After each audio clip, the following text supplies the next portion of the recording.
Hello, everyone. Welcome to Thursday Morning Torah. I am delighted to be able to join you shortly before Pesach to talk about, I was just informed that a recording is in progress, to talk about Pesach from another perspective. I'm going to be giving a couple of different ways of looking at Pesach. I did in the Learning and Lunch, those of you that were there. Today, I want to talk about one theological and one psychological aspect of the Passover story as given in the Torah. One of the ways that we read stories tends to be selectively. That is, the part of the story that is meaningful to us is the part of the story that we focus on. And the rest of the story doesn't seem to mean so much to us. And a perfect example of this is when you watch one of those like gladiator movies or something like that, and 1,000 people die and you don't care, but you care about the fate of the central figure, whoever that figure is. And that's just the way that human beings work, is there are always extras in the movie. And that's true of most stories. Most of the time, we're not able to focus on that. In the Passover story, the same thing happens. And while I won't say we're not aware of it, I don't think we think about it as much as perhaps we should, because the Passover story is a story of the Jews being slaves in Egypt for a long time before they get liberated. And that means for hundreds of years, the Jews endured slavery and were not liberated. And that reality does not play as large a role in our consciousness of the Passover story as one might think, because it doesn't reflect well on the theology of the question. Why does God allow 200 years of slavery? Different calculations, doesn't matter at the moment exactly how many years, but why does God allow 200 years of slavery and then the people can go free? And this is obviously one species of the eternal question of why God allows bad things to happen. But it also demonstrates something about the Torah that I think is worth a moment's reflection on, which is that the Torah, generally speaking, and there are exceptions to this, works on collective and not individual reward and punishment. That is, the Torah is about the education of a people, not the education of a person. And therefore, Israel will suffer and Israel will benefit. And it doesn't always matter how the individual feels about it. So, for example, in the book of Joshua, Achan takes stuff that he's not supposed to take from the conquest, and then they draw lots, and lots of people are punished for Achan's sin, which is manifestly unfair for an individualistic ethic. But for a collective ethic, it's how it works. And that's the idea of, if one person in the class misbehaves, the whole class has to stay after.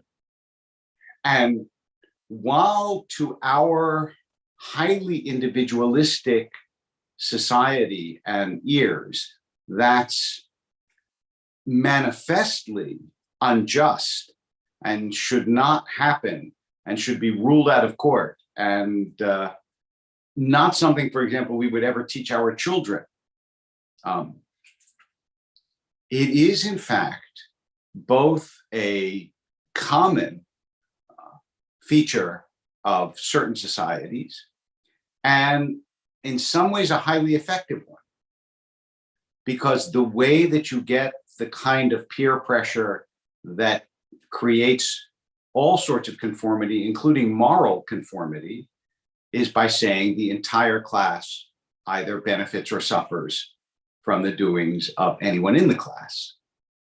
And so all of Israel collectively suffers slavery, and all of Israel collectively is liberated. Now, we're not told exactly why the generation that suffers slavery post-Joseph deserved to suffer slavery, but it's not necessarily a question of their deserving. It may be a question of that is the necessary condition to set up in order for God to liberate the people from Egypt, and therefore their suffering is morally inconsequential to the point that the story wants to make. Now, again, I'm not suggesting that you should like this or be okay with it or think, well, that's just the way it is and it's fine. But we should be aware of that, because even when the people are saved, it is a collective salvation. And if you said to me, but what if there were some people in Israel who were saved and they were really no good mix, right? Because every people has its no good mix. Every people has its, its thieves, its cowards, its evildoers. Why do they get to be freed along with the rest of Israel?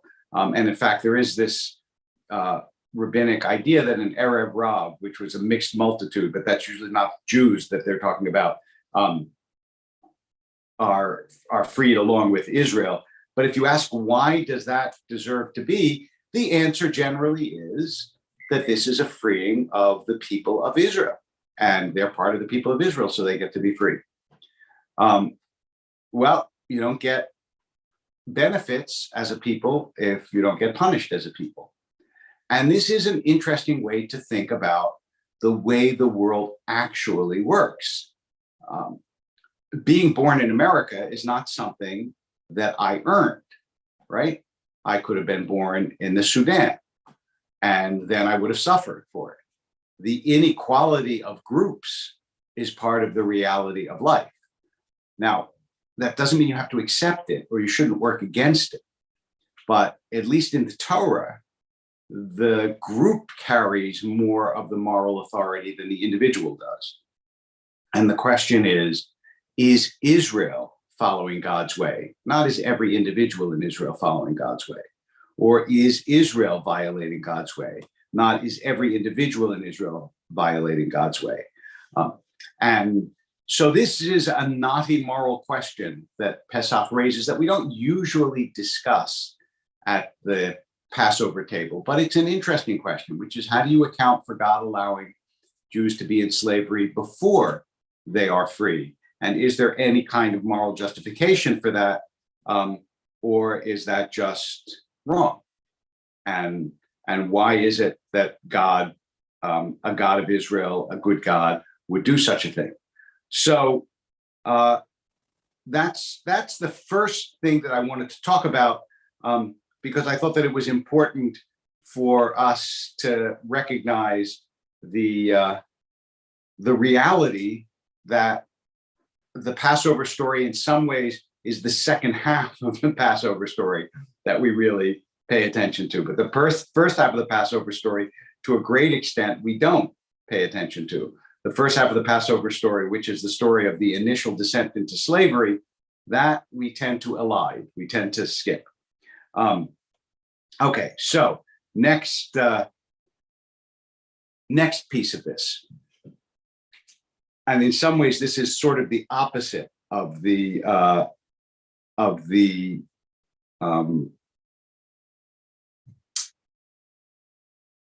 public group question, which is the individual psychological question. One is a sociological question, a theological and moral question, and the other is the psychodynamics of it. And that is throughout history, and this is not new, although it's still new in the tenor of the question. Throughout history, people have wondered, in what way am I unfree? What does Passover have to say to me as an individual about freedom and about slavery? And here, the Haggadah does refocus us on individuals, on the four sons, for example, now the four children, on different rabbis and how they were studying the Passover story and Midrash. And so from the grand theological, you come to the personal psychodynamic. And the reason that this is the opposite end of the pole in a way is that Judaism, by and large, deals with the public, the group, the external, by and large. That is, the mitzvot are generally done in public. Prayer is public, right? The central prayers of Judaism, you can't say if you're alone. Judaism is not a solo practice. Whitehead said that religion is what a man does with his solitude, which is, for a Protestant thinker like Whitehead, perhaps the case. But no Jew, no Jewish philosopher would say Judaism is what a man does with his solitude, because it's not true. Judaism is what we do with the collective. And all of the central Jewish celebrations are built on some kind of collective, whether it be a family, a community, a minyan, a shul, or whatever.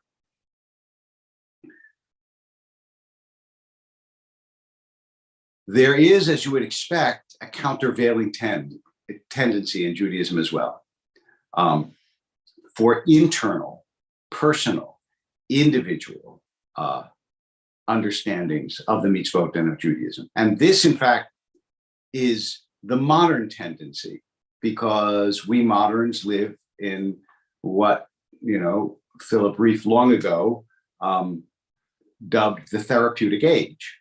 And so our psychology and our psychodynamics and the way that we look at ourselves and think about ourselves, those things have much more impact to us in some ways than the public and the communal. And so that's why the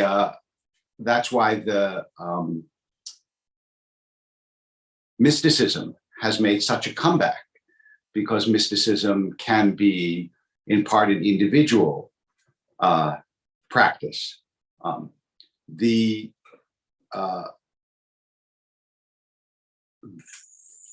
question of Pesach is therefore a question of individual psychodynamic slavery as well as public general slavery. By the way, I want to just address what Jim says. He says it's interesting that Moses argues for individuals in seeking to dissuade God from punishing everyone, Abraham also.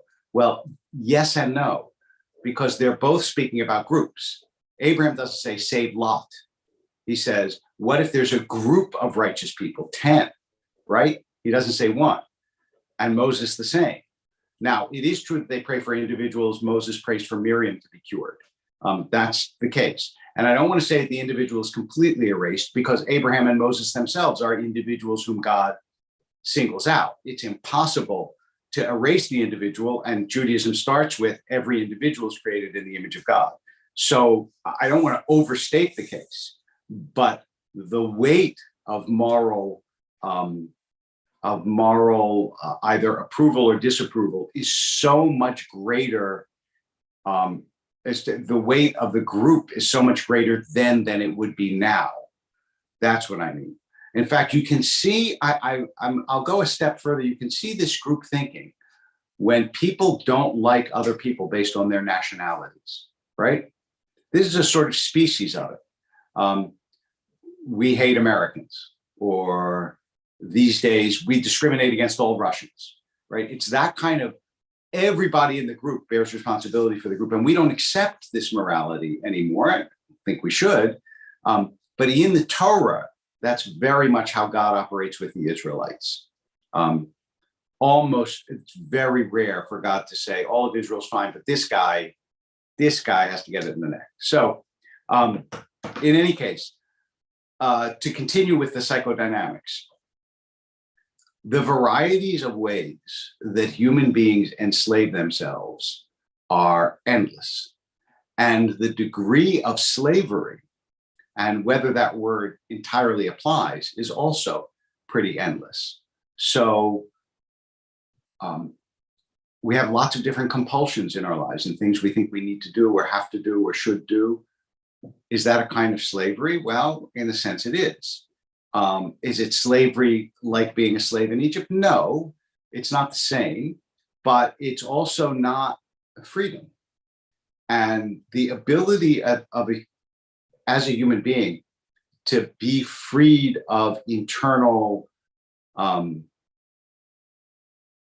coercion, let's put it that way, is a lifelong quest. And I don't think that any of us fully attain it. The kind of radical freedom that someone like Sartre used to propose, I don't think is actually humanly possible. We always have too many voices, too much history, too much that is already preset inside of us to be able to be fully free. But Pesach each year comes along to remind us that this is part of the human struggle, is to try to free yourself, not so that there aren't things you have to do, but to free yourself to choose the things that you have to do. That's why, at least according to the Jewish tradition, as I mentioned during the Lunch and Learn, to be compelled to do God's will is freedom, because freedom is in part to be able to reach your full potential. It's not only to be able to do whatever it is that you want to do, right? This part of freedom is the ability to do things that you couldn't do. A piano player or who can play well is freer in a sense than I am, because they can play the piano well. And that gives them a freedom of expression, of music, of so on, that I don't have. So freedom is not only an absence of constraint, it's also a presence of potential, which is why, in theory, a human being is freer than an armadillo, because an armadillo follows its instincts its whole life. At least all the armadillos that I've known have followed their instincts. Can't speak for all armadillos. But a human being is capable of transcending his or her instinct and doing that which is radically free. My whole life I was trained to do X, now I do Y. And those choices can be all sorts of different kinds of choices, as long as they are freely made to the extent that we are able to free ourselves from these compulsions. And the Passover Seder reminds us that we have that ability to be free, because, among other things, Passover requires a radical overhaul of your life, and you have to choose it, right? You don't have to do it. It's not obligatory. Not in our world. Nobody's going to force you to eat matzah, but you can choose to do it. And if it is a free choice, then it is an expression of freedom. So Passover works also, in addition to the usual levels, I think, on these two very powerful and important levels that we don't usually credit. One is the idea that the group carries some morality. And by the way, we have vestigial, sometimes more than vestigial, feelings about this. When a Jew does something embarrassing, if a Jew feels embarrassed, why is that? Because you have a group identity, not because obviously what Bernie Madoff did has any reflection on me or my family, but the fact that he was Jewish and did this somehow impacts me, even though I had nothing to do with Bernie Madoff. And the same thing with, like, why should I take pride in Albert Einstein, right? My family isn't Einstein's family. He's not, my brother, and I didn't have anything to do with teaching him physics. But the fact that I have a group identity with Jews gives me I somehow feel more proud of him than I do of Niels Bohr, who was a physicist but wasn't Jewish. And then the second piece of this is this psychodynamic self-liberation that Pesach is supposed to help us jumpstart. And it's interesting there, just from this point of view, that it is a family holiday, because the family is, after all, the origin of your slavery and your liberation both. It's where you learn what you're obligated to do, what you can escape doing, where you find whatever space you find at the beginning to be yourself or to please others, or all of that. right? Families are invariably complicated things, all of them. And the fact that Passover is generally a family celebration reminds us how the reality and the struggle for freedom is has its origins in every family, whatever your family is, depending on what it's like when you grow up. So let's now check and see if there are any questions. Live chat. Let's see. I am now scrolling the live chat. Thank you, Deborah, for that kind comment. No, I don't see any more. So let me make a couple more comments, and then we can wrap it up for this morning. So the fact that we feel group solidarity is, even though I know that to be punished as a group feels unfair, you don't get group pride without a sense of group punishment. And you don't get attachment of one group to another without that. So when different kinds of groups come together and make common cause, they're doing it as a collective, not just as an individual. It's not just one person doing it with another. And so right now, for example, when different nations are helping Ukraine, they're helping as nations. That is, as a collective group. Nation X, Y, or Z is going over there. And that's what nations are in part, obviously. They are this agreement to be part of a collective and understanding that the good and the bad that afflict the collective are going to afflict you because you're a part of it. You don't live alone on an island, right? You live as part of a people, and the fate of that people you are implicated in by virtue of the fact that you're choosing to live as a this, as a that, or as something else, whether whether you're Jewish or Christian or Muslim or Hindu or Buddhist or Armenian or Canadian or Mexican or whatever the origin is. By just saying those words, you're saying, I am part of this larger group that is whose fate is implicated with my own fate. And we have multiple identities that way. It's not just national groups. There are religious groups. There are groups of interest and affinity. There's sports fans of this or that team.